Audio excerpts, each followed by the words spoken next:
आज मुसलसल 5वां दिन है। 5 में से 4 दिन लगातार एक दूसरे पर हमले किए गए हैं। जवाबी हमलों का सिलसिला भी जारी है और पहली खबर ये कि अमेरिका की जानिब से मुतअद्दिद मकामात पर ईरान पर हमले किए गए हैं। एयर स्ट्राइक्स हुई हैं आबनाए हरमुज़ के अंदर, जहां जहाज़ों को निशाना बनाने का इल्ज़ाम लगाकर ये हमले अमेरिका की तरफ से किए गए हैं, जिसका जवाब ईरान की तरफ से भी दिया जा रहा। लेकिन इस बीच बड़ा ऐलान ये हुआ है कि स्ट्रेट ऑफ हरमुज़ ईरान की तरफ से बंद कर दिया गया है।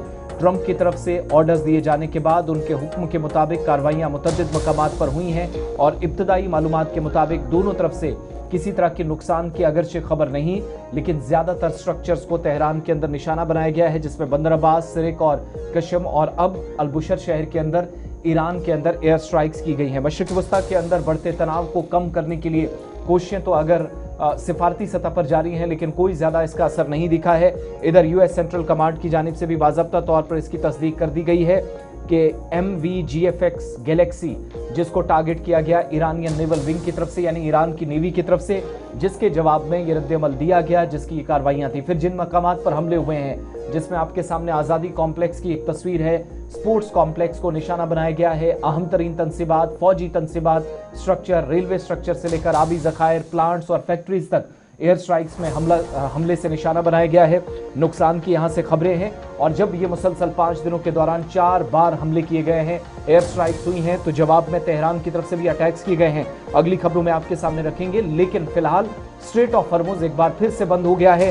तकरीबन 20% ऑयल सप्लाई दुनिया भर के मुख्तलिफ ममालिक को जाने वाली फिर से मुतासिर हुई है और दुनिया भर के अंदर तेल की कीमतें एक बार फिर से ऊपर जाना शुरू हुई हैं, जो 2 रोज कबल नीचे गिरी थी इन हमलों में कमी के बाद।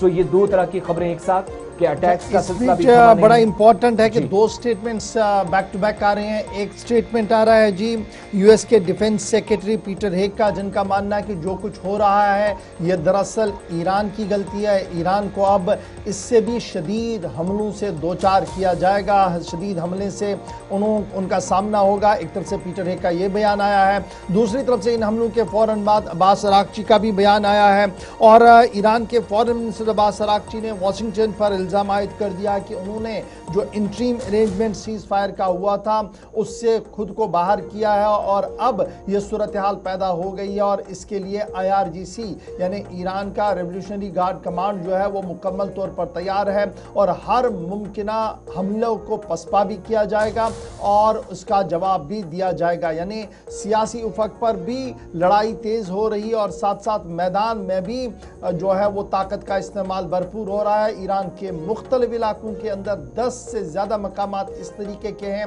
जहां पर यह हमले किए गए हैं। अगरचे इब्तिदाई तौर पर किसी जानी नुकसान की कोई इत्तला नहीं है, ताहम काफ़ी ज़्यादा माली नुकसान, फाइनेंशियल लॉसेस जो है वो ईरान को इन हमलों में हुए हैं। इस तरीके की इत्तलात बंदर अब्बास और दीगर मकामात से सामने आई है। ये पहली वो खबर जिसकी तस्दीक सेंटकॉम की तरफ से की गई, IRGC की तरफ से की गई कि हमले हुए हैं।